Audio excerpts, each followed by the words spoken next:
This is Warlock on our 31 spooky movies of Halloween. You know, when I was a kid, this guy came to our school to warn us about the evils of Satanism. This was right in the middle of the satanic panic of the 1980s, and he talked about this movie in particular. It was about to open up in theaters, and he said to us that it was demonic, and going to watch it was like worshiping the devil. So of course, I had to see this movie as soon as I could. I mean, it wouldn't be for years until it came out on VHS. So what was it like? It's a weird one. It's a road movie where a man from the 17th century teams up with a gal from the 20th century, and both embark on a quest to stop a warlock from learning the true name of God and saying it backwards to unmake the universe. Wait. Does this mean that God has the same weakness as Mr. Mxyzptlk? God is a Superman villain. Warlock isn't a scary movie, but it's a good movie nonetheless.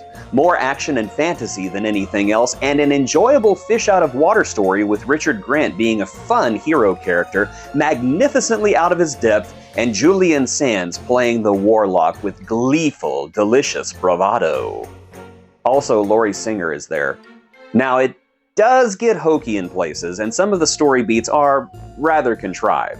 There is a particularly amusing action scene where Laurie Singer chases a very slow-moving train, and it's shot so dramatically and over the top and goes on for so long that it's hysterical. I mean, come on, the train was moving like 3 miles an hour. I also have to address the Laurie Singer-shaped elephant in the room. She's really bad in this movie. I don't really think it's her fault because her character is written to be annoying, but during a sequence where she's turned old during a curse, it's Razzie-worthy. She plays it like somebody making fun of the elderly, and the fact that the makeup is very lazy doesn't help either. There's also some pretty, let's just call it, problematic terminology used in this movie that, through today's lens, comes off as very cringy, even though in 1989 it was seen as progressive. Really? Time changes stuff. There you go. I watched Warlock and didn't lose my soul to Satan.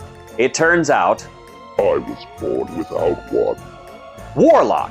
It isn't scary, but it's a fun ride and an excellent change of pace for our 31 spooky movies of Halloween.